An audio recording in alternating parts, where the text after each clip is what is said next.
Oh no, not on this map. Okay, actually, you know what? It's fine. We're on the hideout, but nobody picked the English. Starts huffing copium. It's fine. Calp is once again going to be the English, this time in the yellow. And on the other side, we're going to see Salami on his signature Civ. That's right. Sausage Man wants to make those some elephant sausages here. He's going to be picking the deli. Love that little detail, by the way. Nice little switcheroo you saw there. Because you do get deer starting next to your TC. Now, remember, the hideout got altered. It used to be that you got a full stack of deer. Now you only get a small stack of deer next to your starting TC. But it looks like Slimy's already got them pushed right next to the town center for optimal gatherings. Calp has yet to do that. Instead, he prioritized going for a Men-at-Arms opening here. Interesting choice against the deli, considering they can use the Scholar to heal. Now, admittedly, that Scholar will slowly find himself irrelevant, right? Because I think with the attack speed... So if it's just one Men-at-Arms, a Scholar can just keep healing, even the nerfed attack healing rate being 4 instead of 8. Because the Men-at-Arms take over 2 seconds, you'd be able to offset all damage. But once it's 2 Men-at-Arms, the Scholar healing from the deli doesn't work anymore. So once Salami sees this first Man-at-Arms come around, he's going to want to pull more villagers over to get enough gold to be comfortable not gathering any. Also frustrating considering he got the 4 berry spawn, right? Both of them did. I think, I want to say 9 times out of 10. Sometimes you get like a berry patch towards the wood line, but for the most it's forward of your TC, so very exposed. In Salami's case, it's extremely far out there, so not a very comfortable position to find yourself in here. I think actually what makes it much worse than is first apparent for Salami as well is the fact that he started with a deer. So Calp should actually find really good value from this Men-at-Arms play. As long as he doesn't die of the TC. So guys, Calp should find really great value from this Men-at-Arms play, as I was just saying. With his 27 HP Man-at-Arms, he will definitely threaten a lot of people. Yes, sir. He's so paranoid now. I don't blame him. The amount of damage he took there. Salami completely caught him off guard. So Dome of Faith is going to be the choice. Remember, this got buffed, right? Now you only pay 65 gold per Scholar. And the fact that it's now also a mask. I mean, we were starting to see a shift towards Tower of Victory, but I think this actually might push people back the other way entirely. Considering your goal is to get that Cast Age Rush build going, I think what Dome of Faith offers is just kind of too sexy, right? Because once you get that many Scholars banked and you head into Castle Age, your unlock time on Village Fortresses is going to be insanely fast. Compared to if you just went for, normally Scholars went up to 5.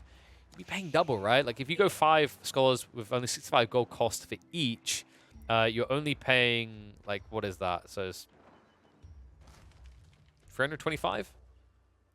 If you want to build the Scholars by default yourself, you're paying double that. Which isn't bad if you got Sacred Sites, but if you have that Castle Age build, Sacred Sites is kind of like a flip of the coin. You maybe get your hands on them, but you're not going to be likely to keep them. Calp has gone up to 3 MAA. Not really surprising considering 2 of them are limping around barely alive. I love the fact that Salami has been baiting his opponent with this one villager here. Yeah, I was about to say, this might be the point to commit, though. So if he can time this right, all 3 of them club, that villager does die. So I like that Salami is going to peel it back before that happens.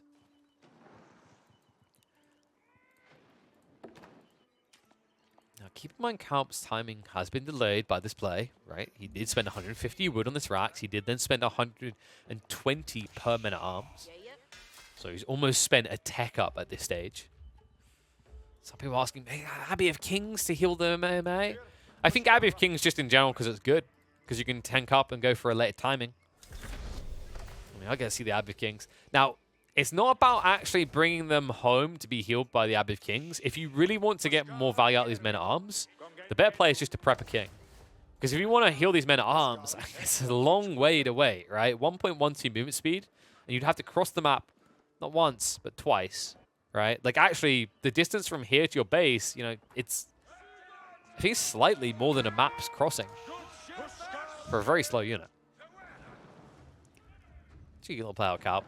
Just trying to prevent the berry gathering. I think he understands right now Salami is very food limited. Not many sheep to play with. Deers have, I think, already been exhausted. So might be that Salami has to go for early farms. That's kind of a grim requirement. But it's not beyond the realm of possibility here. Depends if Kalp can commit more. Like, I would actually love to see Kalp just prepping a few extra men-at-arms. He's going to get the early upgrade. I think instead he's probably going to hoard gold and food to get the knight, or the king rather, out as quickly as possible. And then just rejuvenate these injured boys. Love the Scholar Pool here by Salami as well. Just ensures any dive onto the villages is not going to be successful. That doesn't mean Kalp won't try. However, the arrow fire coming out. Woo, woo, woo. Baby Arms is almost dead there. So barely stays alive. Now, keep in mind, even though you can't kill these two villagers, it's two idle villagers that are then also spending your resources. Kalp. Okay, that was a little bit whoopsie-doosy. He could have got away with that. So instead, who's one of them in arms? Salami probably wants to build like 5, 6 archers and see what's up. If Kalp doesn't commit hard into feudal, Salami's goal would just be to hop, skip, and jump past. Curious to see if these guys are actually going to be playing by the Golden League 2 round 1 rules, which is that you cannot build stone walls, keeps, or towers. I guess we'll find out soon, right? Because if we don't see a compound of defenders, I'm tempted to say it's the House of Learning is coming up because of that rule set. In fact, expect to see a lot of people, a lot of pros on the ladder, practicing the House of Learning build because of Golden League. Optimally, you want compound of the defenders, but you know, as we saw a little bit earlier with Crackety, House of Learning just becomes a requirement when you realize you're not allowed to build castles. So we have got the king. So healing now will start to kick in. This is going to force a double down from Salami now. He needs to get more than just archers, so he will prep the racks for the spears. It doesn't feel good to build spears when you're up against the English, but keep in mind this is an Englishman who's gone for the Abbey of Kings, which means you do not have longbow access unless you now invest 150 wood per production building. So actually, this is one of those situations where you, funnily enough, completely get away with spearmen against English. Kind of funny, because it's something that was unheard of on the previous patches, because you know, unless you were able to get out and scout the base, you had no indicator to tell you if they went for Abbey of Kings or Council Hall. You just had a way of confirming if they went for Council Hall if archers show up at your base. But now the change to Abbey of Kings, at least with this king being a unit, you can, even on the defensive, even when you're playing blind vision like Salami is, discover what landmark your opponent went for. Nice little shuffle out by Salami as well. So he's going to secure on the sacred sites. They are corner bound, so should be easy to wall in.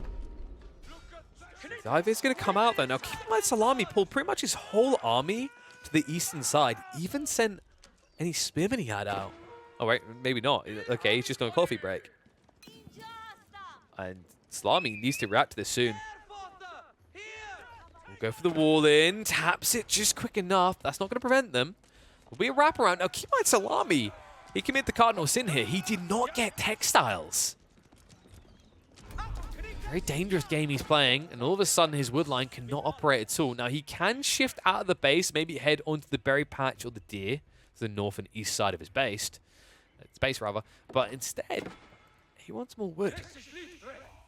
So I think he's just going to play kind of a weird back and forth game here, east-west, east-west.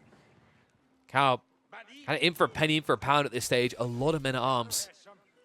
Meanwhile, archers from Salami are going to wrap around. Problem is, Abbey of Kings makes it quite difficult to snipe down people. Or it should, if Kalp attacks.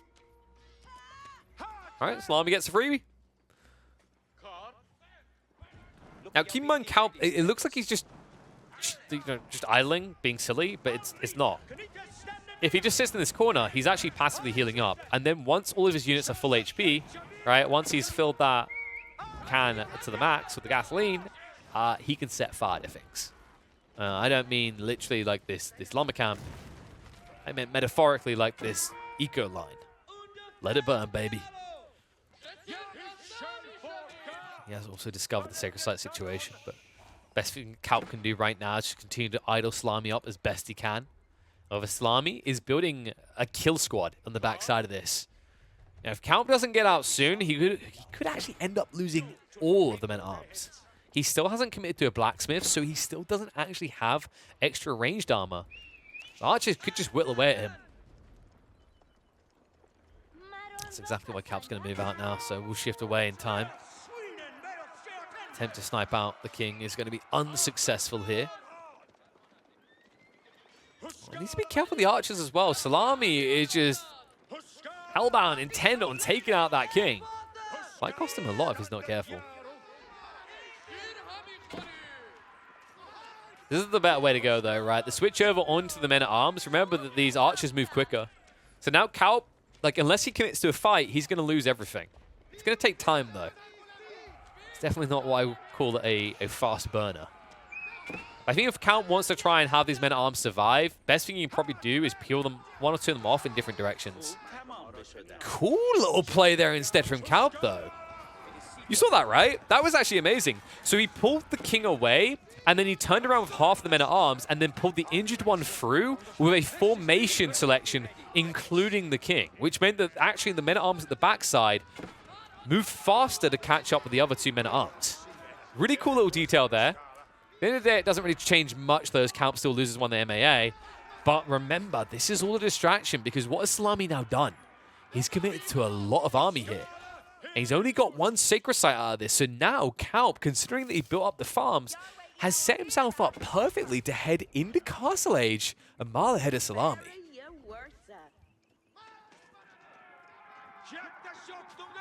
Oof. And even if Salami follows Kaup all the way back to base, keep in mind that it's going to be double English TC. Network of castles. It's not something you can easily dive. And, well, look what's coming. Upgrades to the MAA. Quadruple racks drop here. Kaup has one idea in mind. One-dimensional idea at that. I don't think there's much that Salami can do about it right now. He just needs to get up as quickly as possible. Remember, food is kind of lacking, so he's playing a dangerous game out in the mid-map. And that's why he's committing so hard into the base. Salami, it's not just about the tech up from Kaup. It's the fact that he needs to actually hide what he's doing at home. This is a bluff to look strong when actually you're quite weak behind it. Tech up is on the way, though, and it looks like they are not playing by Golden League 2 rules. Salami has opted for the compound of the defenders. Kaup, now with Castle Age men-at-arms, can do whatever the damn hell he chooses. He's to be careful of his gold vein, though. He's a little bit exposed to archer fire. But luckily for him, Salami decided to attack a blacksmith's. Unluckily for Salami, he attacked it too late. Iron Undermesh tech has come through. Kaup, notice that he doesn't get distracted by this. This is pretty trivial, actually, coming out from Salami right now. With only 8, maybe that's 7 spearmen, he doesn't actually have enough burn down to do significant damage to the base quick enough. Compared to what Kaup is about to do. He's on the march. Tech up has completed. Salami now will be able to pivot into the crossbows, but he needs to be fast. If he only has 2 or 3 of the crossbowmen, they will actually lose these MAA. Meantime, Scholars are going to be spotted moving out, so that's an easy thing to snipe. Now remember, Sacred Sites have been captured. Salami's timer has started ticking down. In the meantime, Kaup, well, now because he dedicated all his MAA to the push, there is no way home. Because the Scholars, even with the nerf to combat healing, he can't trickle MAA out as a solution to this. He's going to have to build a force up first. That's why we'll notice him waypoint the back of his base and wait. Remember, one of the weaknesses of Hideout is a lack of space. Which means when you forfeit the front side of your base like this, building new racks, new farms to replace losses is difficult.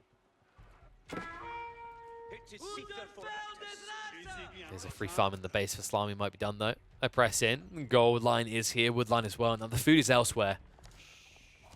Kaup had the foresight to look for it though. He'll struggle to look for it now. The crossbows, instant snipe out the scout.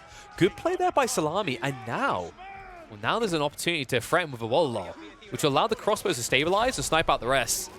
Brilliant play by Salami. Holds the army hostage with the wall lull play. And all of a sudden, Kaup, this Vanguard force, they're worthless. They're going to just die here.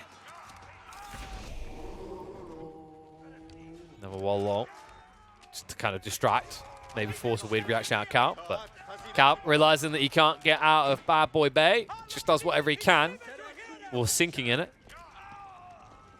You have to go and reset now. Kaup, he did sneak out the base, he's still getting an excessive amount of gold to fuel the war economy. He needs more men-at-arms. Only 9 is not going to do it. Remember, this is a timing play. When you just mass men-at-arms like this, you want to get up to 20 plus to end the game. The problem with that, by the way, is that Salami is already over 10 crossbows. In fact, he's about to match unit for unit, the count of MAA. And at this sizing, I mean, crossbows will destroy you. Salami, however, playing a dangerous game now. What? Oh my god, Kaup. He's actually trying to defend his own base. He's trying to do it with the aggro force. What he doesn't know is he just whiffed. He just missed an entire army of villagers sneaking out for berries here. That would have actually come in clutch for him. Instead, Salami, that ceiling just keeps escalating, keeps getting higher. Skulls in the meantime, picking up even more relics. Healing's going to come out. This many men at arms and spears is not enough to actually kill off Scholars yet. Salami, though, continues to retreat, because remember, this is the archer and spearman force. It's outside the spears. He can't actually hurt anything here. However, Salami now knows about the gold on the other side. He starts building into lancers. Elephants also coming soon. And the villager pool, the scholar there to hold him hostage. I mean, folks, this is ridiculous to watch. Do you know what Salami has realized? He's playing against English, and yet he can hold them hostage with relics. Because the English have only just started building longbows. Opportunity to threaten Wallol here again. Oh, my God, Salami, what? Okay, that was overly ambitious. He doesn't at least snipe out the king for his trouble, though. And he'll pick up the relic again. He's going to keep trying for it. He's got a few more scholars here, but it's always the low HP one. Oh. No way in hell he could. Now, he does have textiles, so I'll minimize casualties on the retreat. But Salami, he's got to be frustrated by this. Not only did he not get the relic, not only did he lose 4 scholars, but he just lost the food he needed to increase his military force. He's running out fast here. The deer on the backside is overburdened with the amount of villagers there. He's got a long walk if he wants to go to the east. And these villagers need to go all the way east. The idle time alone is actually going to put Kaup ahead.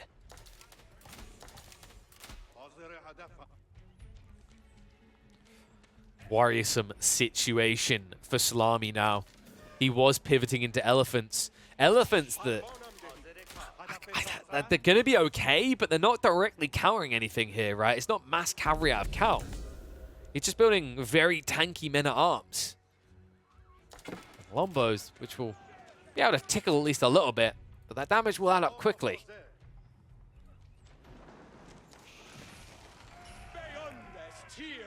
He really is his own play. I mean, it's not the worst play for Salami. It's just a very expensive play, right? Like, the logic here is, you know, Kaup is not going to go crossbows, which would do better against the elephants. He's going to go longbows because he's playing up against crossbows now. But that means you have no great answer to the men-at-arms. And remember, the goal of English men-at-arms isn't to outright murder. It's just to not be murdered quickly. Not to mention the fact we have also got spears layered in here. Spears that are going to get decent damage up against the elephants. Archers try to focus them out. Longbows are going to move in, start sniping out the back line. This may have been a premature jump by Kaup. Feels like he's got everything here, but he didn't need to go this fast. Instead, he just lost everything. Oh, Kaup, come on. No, not like this. And he just started moving out from his save point. Did he just hand the game over to Salami? I think he might have here. Kaup came in way too fast there. He didn't have the upgraded spears. He rushed to actually gap close his opponent's base. It's a weird play considering that Salami hasn't really started booming up at home. Of course, we have Godsight, right? We can see that. Check Kaup's vision. He doesn't know what Salami is doing behind this. I think Kaup's fear was that Salami was building into multiple keeps here and starting to get village fortresses. We can see that as simply not true, but we have to look at this through Kaup's eyes, and we have to understand why Salami wasn't doing that. This is the clutch play. 750 resources per elephant. That's enough to get you on the stone and get you keeps. That is the difference maker here. Salami, instead of rushing castles, went for elephants. And that's now why Kaup looks disarmed. Really cool play. I mean, Salami's read on that was perfect. It's a little bit of a gamble, but not really, because Kaup has to play this matchup logically, right? He has to come and frustrate against what will probably be a castle-booming Civ. Instead, he discovers a full military investment from Salami that's now going to flatline Kaup's economy. Remember, folks, 7 ranged armor on these elephants. TC's tickling for 2 a shot. Ellie Boy's moving in deeper. Crossbow sniping out the villagers as well. And Kaup lacking the answer. He still hasn't got enough spearmen here. They are at least Castlays units now, but maybe too late. Salami looking to shrink the eco lead that Kaup has now built. Lombo army slowly getting through the army, but it was Salami. Got plenty more where that came from, folks. Second wave coming behind this. Would love to see him build a few rams on the front side. But Elephants still just reigning supreme in the base right now, up to 4. Oh, these spearmen, he's jumping the gun. Calp feels the desperation, but it's too little too late. He has no recourse, no way back in. Tricky Mr. Sausage Man will come in with the win and show you that actually these Elephants, they're pretty legit. They shouldn't be slept on. Pretty cool player, though. I'm curious to know actually how many people would have made the choice that Salami made. Like the play that actually gave him control of this game is when Calp is pushing in, investing all those resources into the Elephants as opposed to going into the castles, which would be what you'd expect out of most Delhi players in that situation, ensures that he can take a desirable fight. And because Calp is kind of overly invested at that stage, he sees no easy way of retreating. He loses everything. Love to know how many people actually in the chat, in the comments, would have made the same play. I think it's a really heads-up play by Salami, but it doesn't make sense by a logical build order. Most players will want to play for those castles, but if you go for these Elephants and it doesn't work, the game is over. The cool read by Salami is because he has so much vision control and knows Calp can't actually gauge his true intent. This play completely catches Calp off guard, but I want to know how many of you actually would have done it blindly like that too. Not blindly. It's blind for Calp, but still, once again, Salami making kind of a more all-in play where most players play for a backup plan, right? A late game.